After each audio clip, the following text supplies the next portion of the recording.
Здравствуйте! В эфире телеканала «Итоги дня», в студии Надежда Саханская. Коротко о главных событиях. Проявленные мужество и отвага. Бывший глава якутского села Березовка вернулся из зоны специальной военной операции. Все профессии важны. Расскажем, как происходит трудоустройство вернувшихся из зоны СВО. Особое внимание мастерам, педагогам и наставникам. В якутском сельхозтехникуме открылся первый в регионе учебно-производственный центр. За многолетнюю добросовестную работу Владимир Путин присвоил звание заслуженного врача Российской Федерации Инне Мулиной из Якутии. Славим Рождество твое на земле Аланхо. В музее имени Емельяна Ярославского продолжает свою работу персональная выставка художника Ирины Тимофеевой.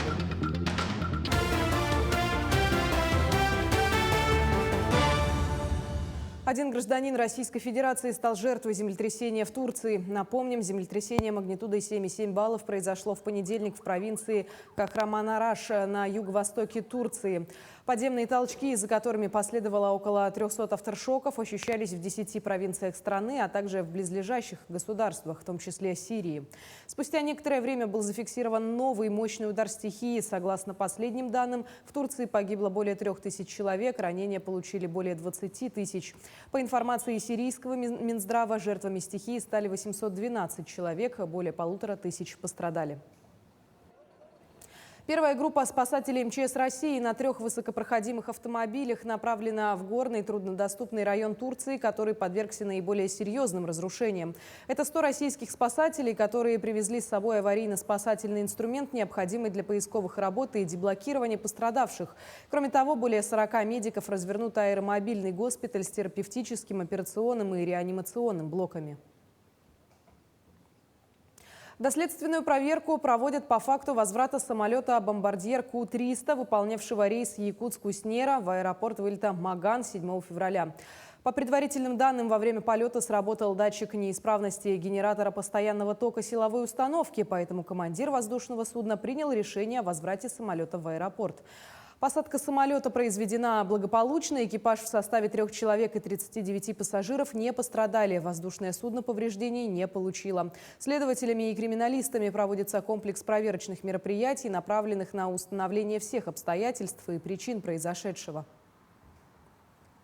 Бывший глава якутского села Березовка вернулся из зоны специальной военной операции. Его в аэропорту Якутска встретил первый заместитель председателя правительства Дмитрий Садовников. Как состоялась встреча с родными и о чем рассказывает боец, смотрите в следующем материале. В ночь 6 на 7 на родину вернулся один из добровольно мобилизованных Юрий Нестеров. Он был демобилизован после ранения. На спецоперации был помощником гранатометчика и старшим стрелком. Сперва все лето собирался. А потом там говорили, потому что до Якутска самим надо добираться, все это. А потом мобилизация началась и туда попал. Дочь Юрия Нестерова Марина сообщила, что родственники очень переживали за отца и были рады, когда узнали, что он возвращается домой. Было трудно с ним связываться. Через каждые 2 дня разговор был по 5 минут, 3 минуты. Мы сейчас приедем домой, мы ему приготовили праздничный стол. Также в аэропорту его встретил Дмитрий Садовников. Первый вице-премьер передал бойцу от главы Якутии Айсена Николаева якутский нож. Мы рады, что он, как говорится, живой вернулся в свою родину. Надеемся, что после реабилитации, прохождения курса лечения он вернется и, конечно, будет работать во благо нашей Родины. На родине ему предстоит продолжить лечение и пройти реабилитацию. Дмитрий Садовников пожелал ему скорейшего восстановления, выразил благодарность за проявленное мужество и отвагу. Светлана Амосова, Василий Сафронов, Григорий Хлопков, Якутск. Республика поддержит региональное отделение Комитета семей воинов Отечества материально-техническими и организационными ресурсами. Об этом заявил глава Якутии Айсен Николаев на встрече с активом организации. Участники встречи обсудили широкий спектр вопросов, в том числе работу военно-врачебных комиссий, поддержку беременных и недавно родивших жен мобилизованных, проведение диспансеризации отцов-участников боевых действий, повышение статуса волонтеров, оказывающих поддержку семьям участников СВО. Встречи надо делать хотя бы раз в квартал обязательно, потому что все мы взаимодействованы, хотим помогать семьям, солдатам, раненым. Вот, помощь эта очень нужна. У меня вот 2 сына, они получают их жены. Но в Магане пообещали поставить септик. У меня дом неблагоустроенный, как говорится, ведерно-выносная система, да. Ну, это будем ждать лета. В Центре занятости населения продолжается работа по трудоустройству граждан, вернувшихся из зоны проведения специальной военной операции. На сегодняшний день в Центр занятости обратилось 9 граждан, участников СВО. О том, как трудоустраиваются демобилизованные, расскажем далее. В Якутию постепенно возвращаются участники специальной военной операции. И главная задача государства – помочь им как можно быстрее вернуться к прежней жизни. Провести реабилитационную работу, обеспечить медицинское сопровождение и обязательно помочь в вопросах трудоустройства. Согласно закону, за каждым мобилизованным сохраняется его рабочее место. Но если по возвращении гражданин решил сменить вид деятельности или переехать на новое место жительства, государство обязано ему в этом помочь. Один гражданин открыл свою самозанятость. 3 граждане у нас прошли профобучение, курсы. Это курсы на охранника и на горнорабочего. По состоянию на сегодня у нас зарегистрировано всего 3 граждан. Из них 1 проходит медосмотр для последующего трудоустройства. И 2 граждан у нас в поиске работы. Пока 1 гражданин занимается своим здоровьем, находится на больничном месте. И ежедневно мы каждому гражданину предлагаем подходящие вакансии. Работа подбирается в соответствии с полученной специальностью, имеющейся квалификацией и желанием самого человека. Леонида Суздалова трудоустроили на якутскую птицефабрику грузчиком. Физически крепкий, спортивный мужчина считает, что эта работа как раз для него. Тем более есть опыт работы в родном Оленёкском улусе.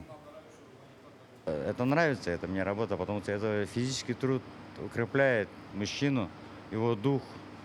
Поэтому мне нравится эта работа. Здесь и физический труд, и умственный труд.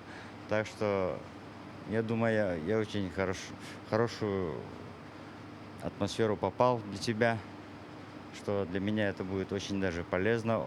Опыт в моей жизни будет. Коллектив, самое главное, мне очень нравится. Сразу с первых дней с ребятами подружились. В Якутске достаточно вакантных мест, но по распоряжению главы республики поиск работы для участников СВО ведется на приоритетной основе. Александр Хавренко, Артем Алексеев, Якутск.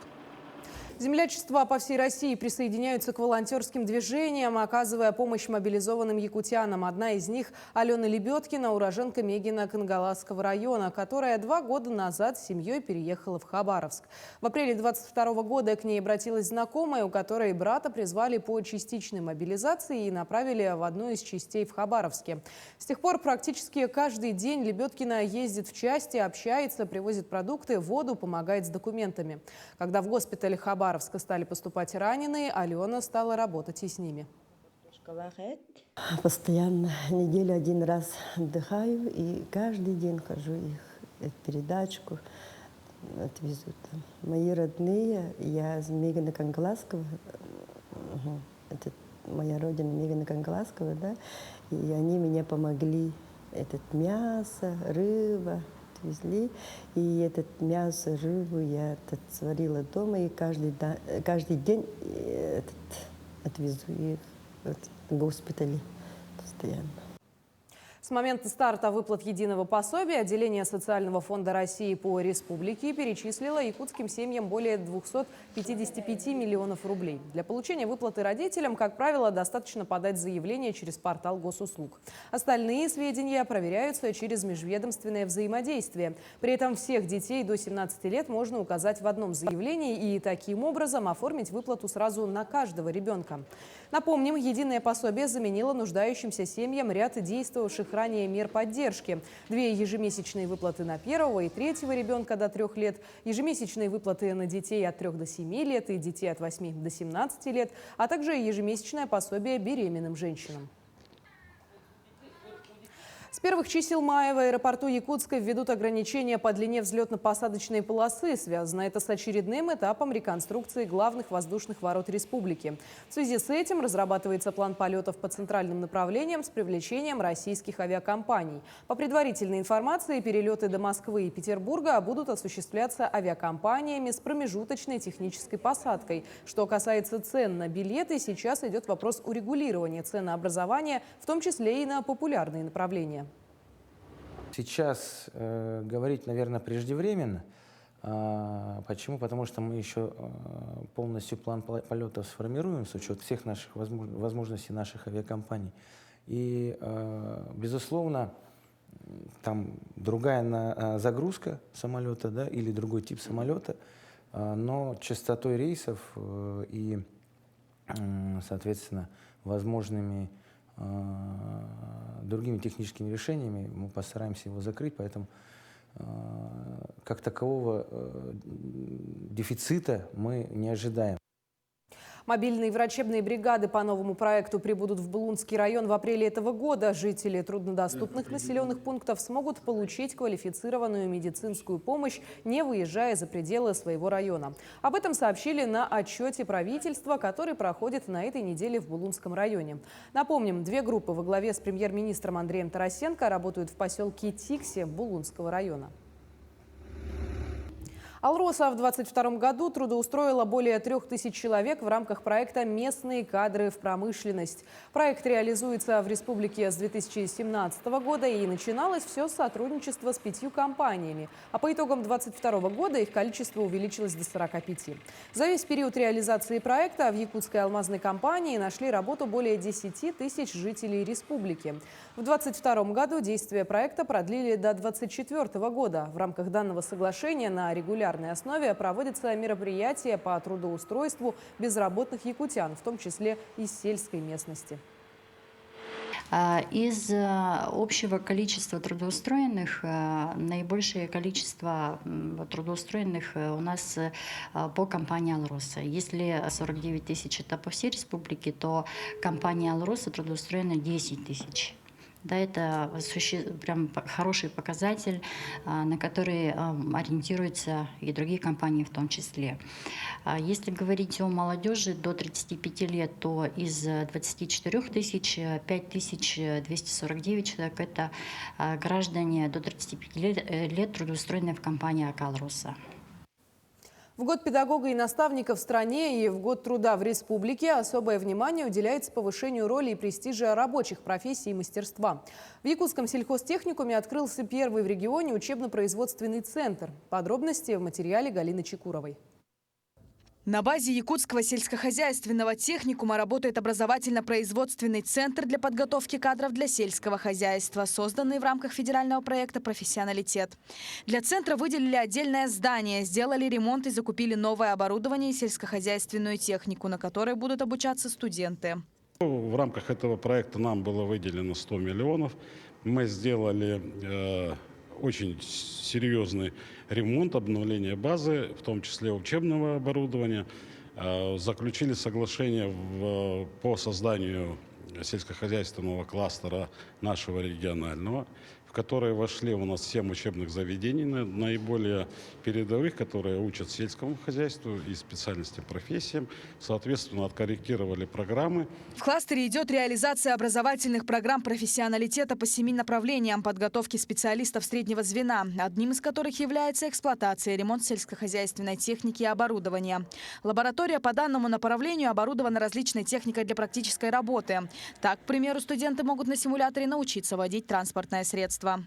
Здесь у нас имеются измерительные установки, которые мы используем непосредственно для студентов различного профиля или специальности и, например, скажем, профессий.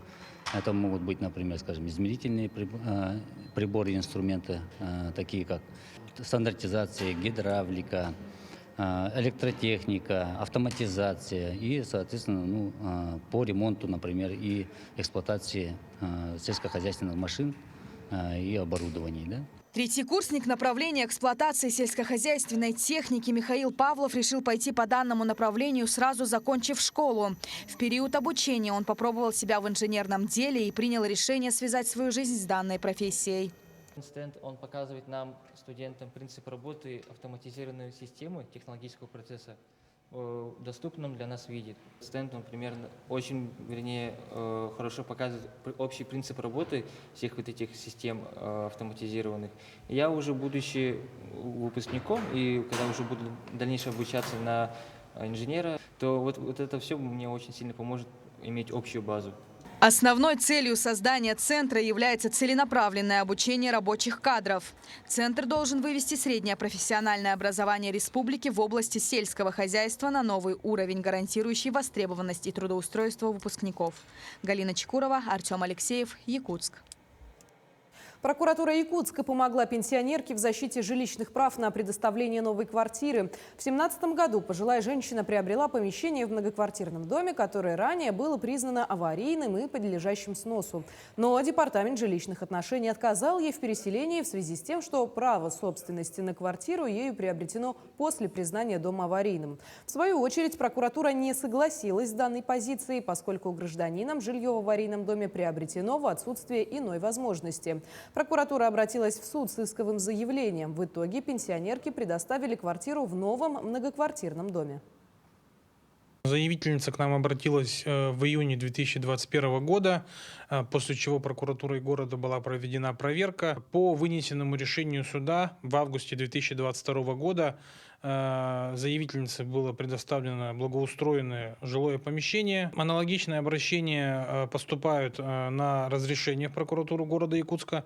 Каждому факту мы даем внимательную оценку, проводим проверку и в случае наличия оснований принимаем меры реагирования.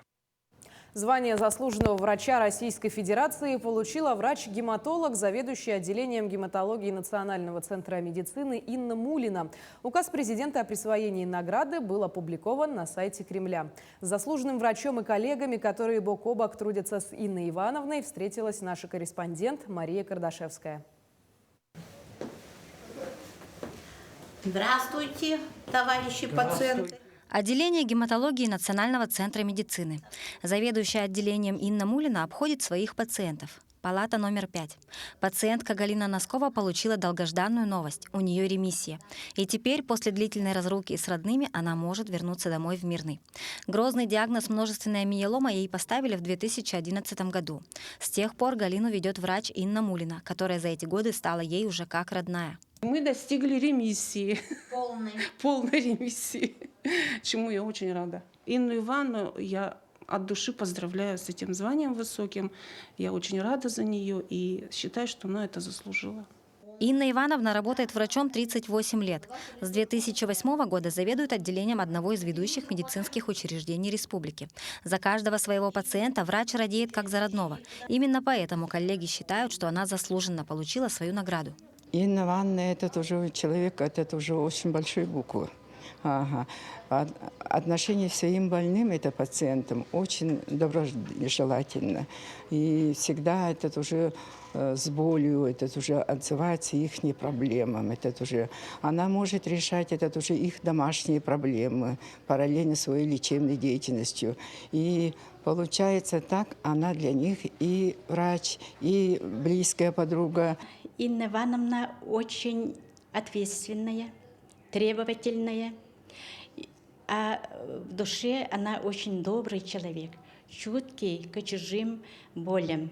Вот поэтому, наверное, я выбрала Инна Ивановна профессию врача-гематолога. Однако сама врач скромно заявляет, что в получении награды не только ее заслуга. Работа в гематологии отличается от работы в других отделениях тем, что итог нашего труда, итог нашей работы, достижение ремиссии, увеличение продолжительности жизни – это коллективный труд.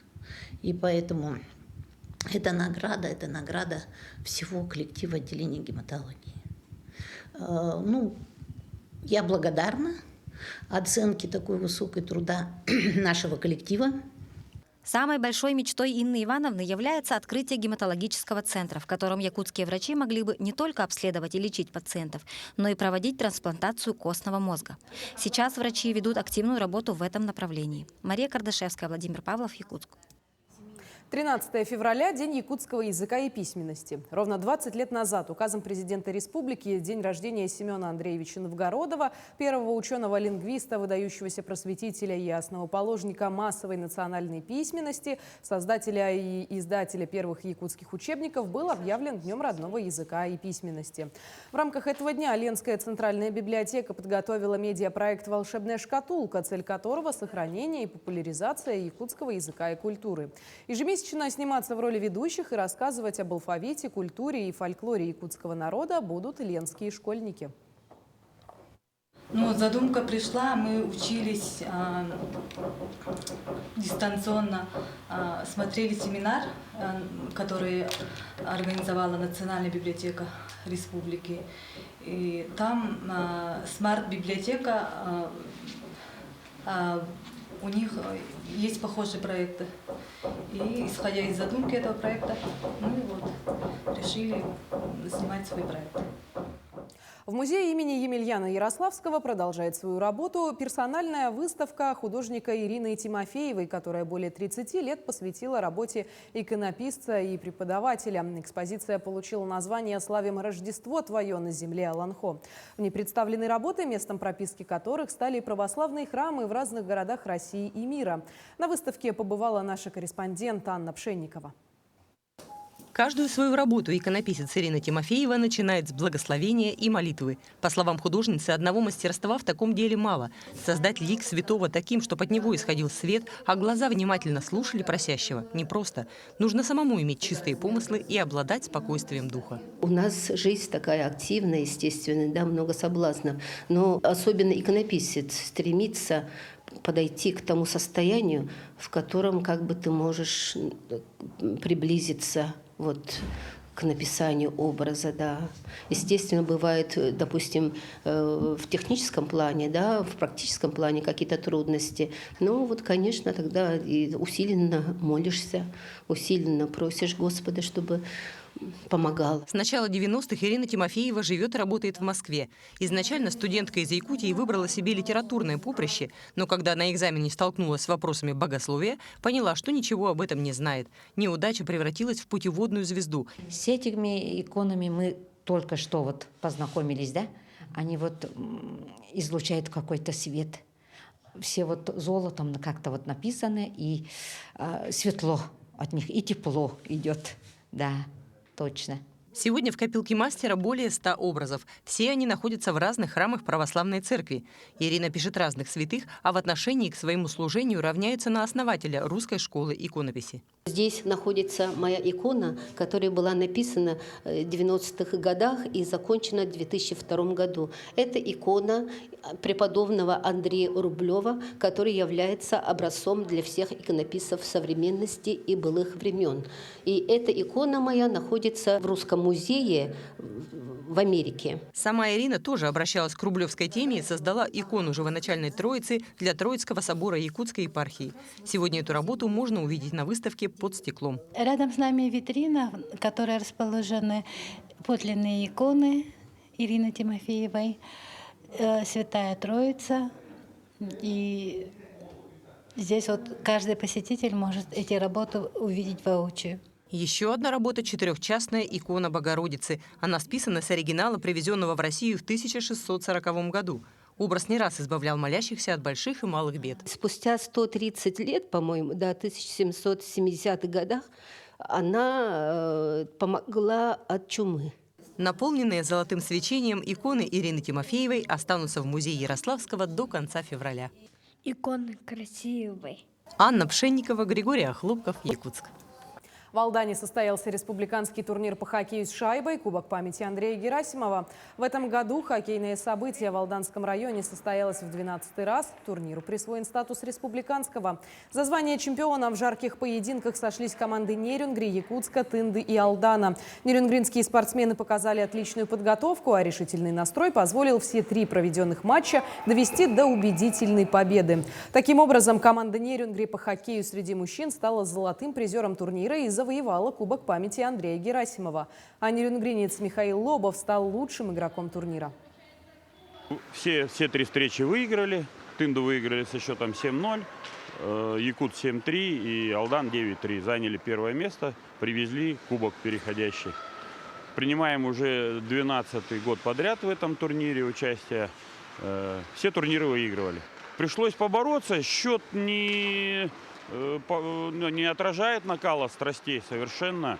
То есть, в принципе, нам удалось в конце матчей, в 3-м периоде, дожимать соперника. Вот с Якутском у нас счет был там 4-3 даже.